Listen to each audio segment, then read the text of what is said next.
జనవరి current affairs 2016-17 భారత వృద్ధి rate 6.8%. 2016-17లో భారత ఆర్థిక వృద్ధి 6.8%గా నమోదవుతుందని పారిశ్రామిక మండలి FICCI ఎకనామిక్ అవుట్లుక్ సర్వే పేర్కొంది. 2016 డిసెంబర్ 2017 జనవరి మధ్యకాలంలో వివిధ రంగాల నిపుణుల అంచనాలతో ఫిక్కీ ఈ నివేదిక రూపొందించింది. అధ్యయనంలోని ముఖ్యాంశాలు: 2016-17 ఆర్థిక సంవత్సరం జీడీపీ 7.1%గా నమోదవుతుందని కేంద్రం పేర్కొనగా ఫిక్కీ మాత్రం 6.8%గానే అంచనా వేసింది. 2016-17లో వ్యవసాయ రంగం కొంత మెరుగ్గా ఉండే అవకాశం, సేవలు, పారిశ్రామిక రంగాల వృద్ధి 8.5%, 7.5%గా నమోదయ్యే అవకాశం. సేవలు 8.5%, పారిశ్రామిక రంగాలు 5.7%గా నమోదయ్యే అవకాశం. ఇండియా పోస్ట్ పేమెంట్స్ బ్యాంక్ సేవలు ప్రారంభం. India post payments bank IPPB India post payment bank IPPB ప్రయోగాత్మక సేవలు మొదలయ్యాయి. ఛత్తీస్గఢ్ రాజధాని రాయ్పూర్, జార్ఖండ్ రాజధాని రాంచీలో జనవరి 30న తపాలా శాఖ ఈ సేవలను ప్రారంభించింది. తెలంగాణ రాష్ట్రంలో తొలి IPPB సిద్దిపేటలో ప్రారంభం కానుంది. ఈ బ్యాంకు 25,000 లోపు డిపాజిట్లపై 4.5%, 25,000 నుంచి 50,000 మధ్య డిపాజిట్లపై 5%, 50 నుంచి లక్ష లోపు డిపాజిట్లపై 5.5% వడ్డీ ఇవ్వనుంది. 2016-17 కేంద్ర ఆర్థిక సర్వే. 2016-17 ఆర్థిక సర్వేను కేంద్ర మంత్రి అరుణ్ జైట్లీ జనవరి 31న పార్లమెంట్లో ప్రవేశపెట్టారు. ప్రస్తుత ఆర్థిక సంవత్సరంలో వృద్ధి రేటు 6.5%గా నమోదైందని పేర్కొన్న ఆయన జీడీపీలో కరెంట్ ఖాతా లోటు 0.3%గా ఉంటుందని చెప్పారు. నోట్ల రద్దు కారణంగా ఆర్థిక ప్రగతి 0.25 నుంచి 0.5% మేర తగ్గిందని సర్వే పేర్కొంది. పెద్ద నోట్ల రద్దు వల్ల స్వల్పకాలంలో ఇబ్బందులున్నప్పటికీ దీర్ఘకాలికంగా భారీ ప్రయోజనాలు చేకూరున్నాయని సర్వే తేల్చింది. సర్వేలోని ముఖ్యాంశాలు: 2017-18 ఆర్థిక సంవత్సరంలో వృద్ధి రేటు 6.7 నుంచి 7.5% మధ్య ఉండొచ్చని అంచనా.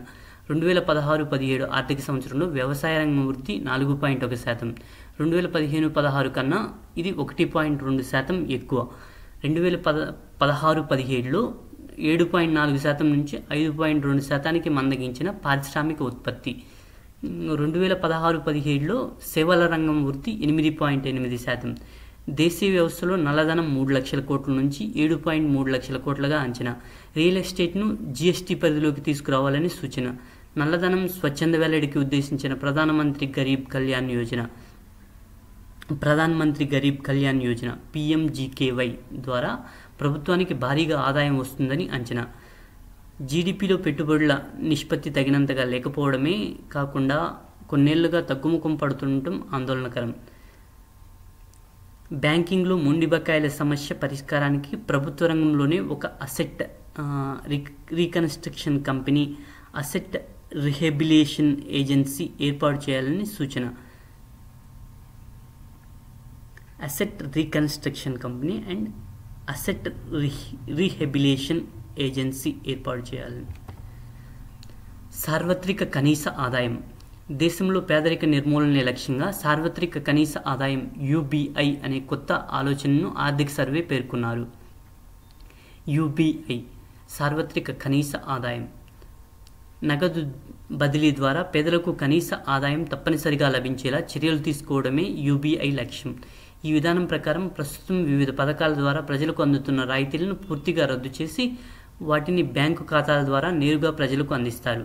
UBI లక్ష్యాలు, ప్రయోజనాలు.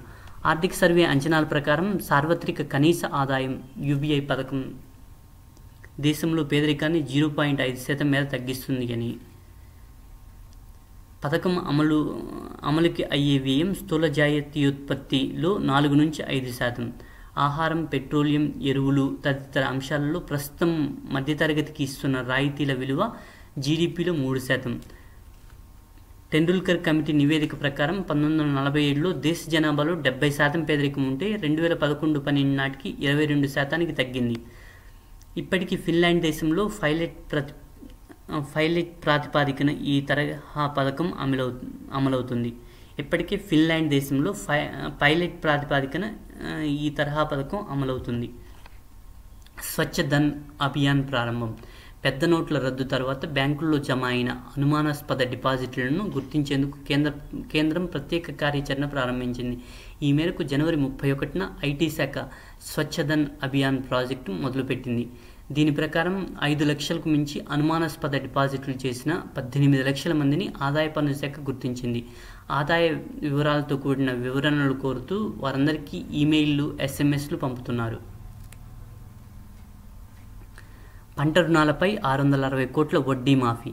సహకార బ్యాంకుల నుంచి 2016 ఏప్రిల్ సెప్టెంబర్ మధ్యకాలంలో తీసుకున్న స్వల్పకాలిక పంట రుణాలపై 2016 నవంబర్ డిసెంబర్కు కేంద్రం 6,600.5 కోట్లు వడ్డీని మాఫీ చేసింది.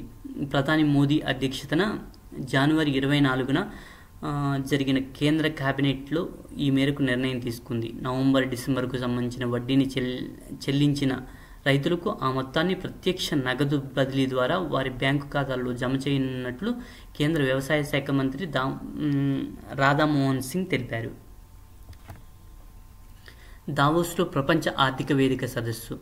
ప్రభుత్వ నేతలు, పారిశ్రామికవేత్తలు, ఇతర ప్రముఖులతో కూడిన ప్రపంచ ఆర్థిక వేదిక WEF 47వ వార్షిక సదస్సు స్విట్జర్లాండ్లోని దావోస్లో జనవరి 17-20 వరకు జరిగింది. దీన్ని బాధ్యతాయుత సత్వరం స్పందించే నాయకత్వం అనే ఇతివృత్తంతో నిర్వహించారు. ఈ సందర్భంగా 4 పారిశ్రామిక విప్లవానికి సన్నద్ధం అయ్యేందుకు వీలుగా సరికొత్త నాయకత్వ నమూనా, పెట్టుబడిదారీ విధానంలో సంస్కరణలు లాంటి అంశాలపై 400కు పైగా చర్చా కార్యక్రమాలు జరిగాయి. వీటిలో సామాజిక సమ్మిళితం, మానవాభివృద్ధికి వ్యూహాలు లాంటివి చర్చకు వచ్చాయి. WEF వ్యవస్థాపకుడు క్లాస్ స్వాబ్ ఉపన్యాసంతో ప్రారంభమైన ఈ సదస్సు 100కు పైగా దేశాల నుంచి 3,000 మంది ప్రతినిధులు హాజరయ్యారు. వీరిలో 1,200 మంది CEOలు, 50 మంది ప్రభుత్వాధినేతలు ఉన్నారు. వర్షిత పింఛన్ పథకానికి కేబినెట్ ఆమోదం. వృద్ధుల సామాజిక భద్రత కోసం రూపొందించిన వర్షిత పెన్షన్ బీమా యోజన 2017 పథకానికి కేంద్ర మంత్రిమండలి జనవరి 24న ఆమోదం తెలిపింది. LIC భాగస్వామ్యంతో అమలయ్యే ఈ పథకం కింద 10 ఏళ్ల పాటు 8% వడ్డీతో బీమా లభిస్తుంది. ఈ పథకం 60 లేదా అంతకు మించి వయసు ఉన్నవారికి వర్తిస్తుంది. వృద్ధి రేటు అంచనాను 7% కుదించిన వరల్డ్ బ్యాంక్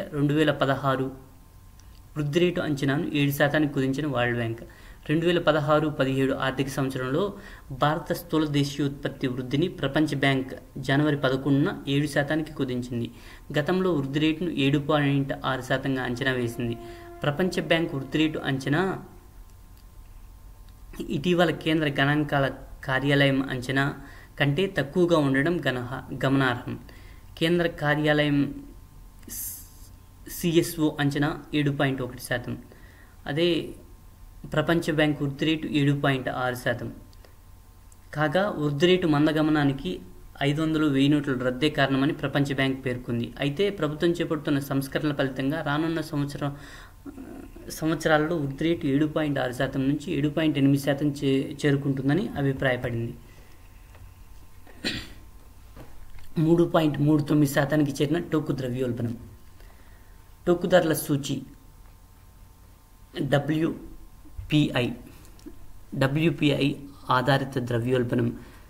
టోకు ధరల సూచి WPI ఆధారిత ద్రవ్యోల్బణం 2016 డిసెంబర్లో 3.39%కి చేరింది. ఇది 2015 డిసెంబర్లో 1.6%గా నమోదైంది. అంతర్జాతీయంగా, దేశీయంగా ముడి చమురు ధరలు పెరగడంతో WPIలో పెరుగుదల చోటు చేసుకుంది. ఇది 2016 నవంబర్లో 3.15%గా నమోదైంది. భారత GDP వృద్ధి రేటును 6.6%గా పేర్కొన్న IMF. ప్రస్తుత ఆర్థిక సంవత్సరంలో భారత GDP వృద్ధి రేటు 6.6%గా ఉంటుందని అంతర్జాతీయ ద్రవ్యనిధి IMF అంచనా వేసింది. పెద్ద నోట్ల రద్దుతో తాత్కాలికంగా ఏర్పడిన ప్రభావం వల్ల వృద్ధి రేటు తగ్గుతుందని జనవరి 16న విడుదల చేసిన నివేదికలో పేర్కొంది. గతంలో వృద్ధి రేటును IMF 7.6% అంచనా వేసింది. దీంతోపాటు వచ్చే ఆర్థిక సంవత్సర వృద్ధి రేటును 7.6% నుంచి 7.2%కి తగ్గించింది. 2018-19లో వృద్ధి రేటును 7.7%గా అంచనా వేసింది. ప్రస్తుత ఆర్థిక సంవత్సరంలో చైనా వృద్ధి రేటు 6.7%గా, 2017లో 6.5%గా ఉండొచ్చని IMF పేర్కొంది. సమ్మిళిత అభివృద్ధి సూచీలో భారత్కు 60వ స్థానం. ప్రపంచ ఆర్థిక ఫోరం జనవరి 16న విడుదల చేసిన సమ్మిళిత అభివృద్ధి సూచీలో భారత్కు 60వ స్థానం దక్కింది. ఈ సూచీలో లిథువేనియా మొదటి స్థానంలో నిలవగా అజర్బైజాన్, హంగేరియాలు వరుసగా 2, 3 స్థానాల్లో నిలిచాయి. లిథువేనియా మొదటి స్థానం, అజర్బైజాన్ 2వ స్థానం, హంగేరీ 3వ స్థానంలో నిలిచాయి. రష్యా 13వ స్థానం, చైనా 15వ స్థానం, పాకిస్తాన్ 52వ స్థానంలో ఉన్నాయి. స్థూల జాతీయోత్పత్తితో పాటు వృద్ధి, అభివృద్ధి, సమానత్వం, సుస్థిరత వంటి 12 అంశాలను ప్రామాణికంగా చేసుకొని ఈ సూచీని రూపొందించారు. ప్రతిభా పాఠవాల సూచీలో భారత్కు 92వ ర్యాంకు దక్కింది. ఈ సూచీలో స్విట్జర్లాండ్కు మొదటి స్థానంలో నిలిచింది. ఈ సూచీలో భారత్ గత ఏడాది 89వ స్థానంలో ఉంది. దేశవ్యాప్తంగా ఎయిర్టెల్ బ్యాంక్ కార్యకలాపాలు. ప్రముఖ టెలికాం దిగ్గజం ఎయిర్టెల్ పేమెంట్స్ బ్యాంక్ కార్యకలాపాలను దేశవ్యాప్తంగా విస్తరించింది. ఈ మేరకు జనవరి 12న కేంద్ర ఆర్థిక మంత్రి అరుణ్ జైట్లీ ఢిల్లీలో వీటిని అధికారికంగా ప్రారంభించారు. గత ఏడాది నవంబర్లో రాజస్థాన్లో బ్యాంకింగ్ సేవలు మొదలుపెట్టిన ఎయిర్టెల్ ఆ తర్వాత తెలంగాణ, ఆంధ్రప్రదేశ్కి విస్తరించింది. ఖాతాదారుడి ఫోన్ నెంబర్నే అకౌంట్ నెంబర్ కాగా పొదుపు ఖాతాల్లో డిపాజిట్లపై ఏడాదికి 7.25% వడ్డీ చెల్లిస్తారు. ప్రపంచ జీడిపిలో భారత్ వాటా 17%. 2017 ప్రపంచ స్థూల ఉత్పత్తి జీడిపిలో భారత్ వాటా 17% చేరుతుందని ప్రపంచ ఆర్థిక సేవల సంస్థ PwCకి చెందిన గ్లోబల్ ఎకనామిక్ వాచ్ నివేదిక పేర్కొంది. వేగంగా అభివృద్ధి చెందుతున్న దేశాలలో ఒకటిగా నిలుస్తున్న భారత్ 2016లో 7.5%కి పైగా వృద్ధి సాధిస్తుందని అంచనా వేసింది. 2017-18లో భారత్లో పెరగనున్న నిరుద్యోగం. 2017-18 మధ్యకాలంలో నిరుద్యోగం స్వల్పంగా పెరగవచ్చని అంతర్జాతీయ కార్మిక సంస్థ అంచనా వేసింది. ఈ మేరకు యునైటెడ్ నేషన్స్ ILO తాజాగా 2017 వరల్డ్ ఎంప్లాయ్మెంట్ అసోసియేషన్ అవుట్లుక్ రిపోర్ట్ను విడుదల చేసింది. World employment and association outlook రిపోర్ట్ను విడుదల చేసింది. నివేదిక ముఖ్యాంశాలు: భారత్లో నిరుద్యోగులు 1.77 కోట్ల నుంచి 1.78 కోట్లకు వచ్చే ఏడాది 1.8 కోట్లకు పెరగవచ్చని అంచనా.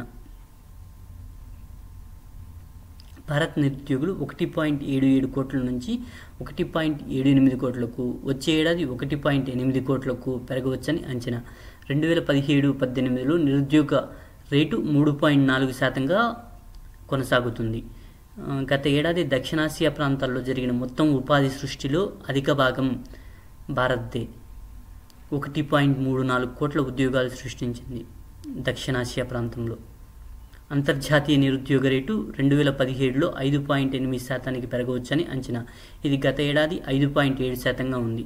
2017లో వర్ధమాన దేశాల్లో నిరుద్యోగం పెరిగితే 5.6% నుంచి 5.7%కి పెరిగింది. అభివృద్ధి చెందిన దేశాల్లో తగ్గుతుందని 6.3% నుంచి 6.2%కి తగ్గుతుందని అంచనా. వర్ధమాన దేశాల్లో నిరుద్యోగం పెరుగుతుంది 5.6 నుంచి 5.7కి. అదే అభివృద్ధి చెందిన దేశాల్లో నిరుద్యోగం తగ్గుతుంది, అది 6.3 నుంచి 6.2కి. జూలై 1 నుంచి GST అమలు. దేశవ్యాప్తంగా ఏకరూప పన్నుల విధానం కోసం పెట్టనున్న వస్తు సేవల పన్ను GST 2017లో జూలై 1 నుంచి అమలులోకి రానుంది. ఈ మేరకు జనవరి 16న కేంద్ర ఆర్థిక మంత్రి GST మండలి అధ్యక్షుడు అరుణ్ జైట్లీ నేతృత్వంలో జరిగిన సమావేశంలో కేంద్ర రాష్ట్ర ప్రభుత్వాల మధ్య ఏకాభిప్రాయం కుదిరింది. దీని ప్రకారం వార్షిక టర్నోవర్ 1.5 కోట్ల వరకు ఉన్న సంస్థలు పన్ను చెల్లింపుదారులపై 90% నియంత్రణ రాష్ట్రాలకు దఖలుపడనుంది.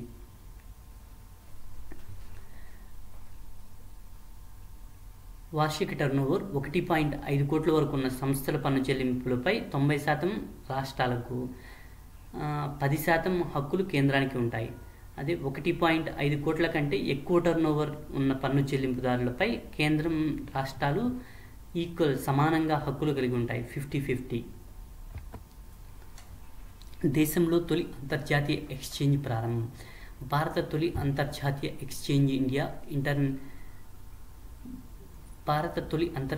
ఎక్స్చేంజ్ ఇండియా ఇంటర్నేషనల్ ఎక్స్చేంజ్ను ప్రధాని నరేంద్ర మోదీ జనవరి 9న ప్రారంభించారు.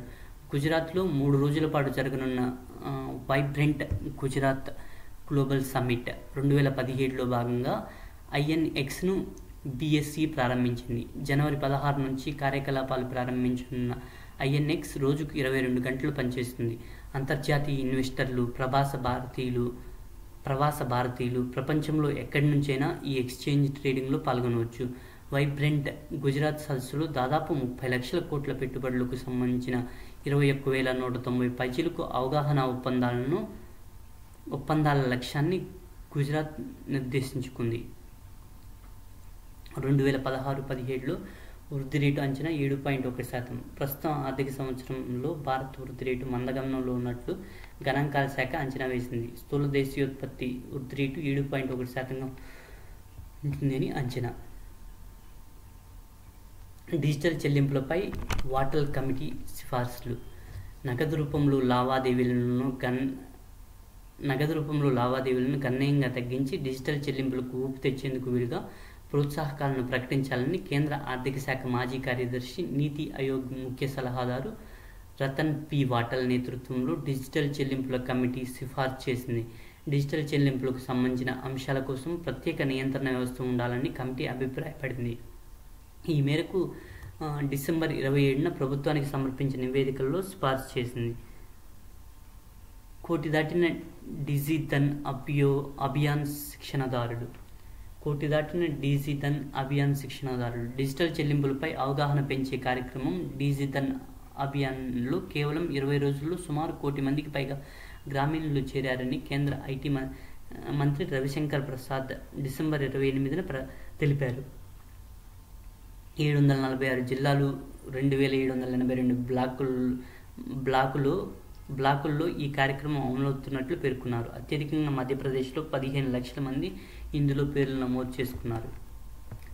2022 నాటికి పేదలందరికీ పక్కా ఇల్లు. 2022 నాటికి దేశవ్యాప్తంగా ఉన్న పేదలందరికీ పక్కా ఇల్లు నిర్మించాలని కేంద్ర ప్రభుత్వం లక్ష్యాన్ని నిర్దేశించుకుంది. ఇందులో భాగంగా 2019 నాటికి 1 కోటి ఇళ్లు నిర్మించనున్నారు. ప్రస్తుత ఆర్థిక సంవత్సరంలో 44 లక్షల ఇళ్లను కేంద్ర ప్రభుత్వం నిర్మించి ఇచ్చింది.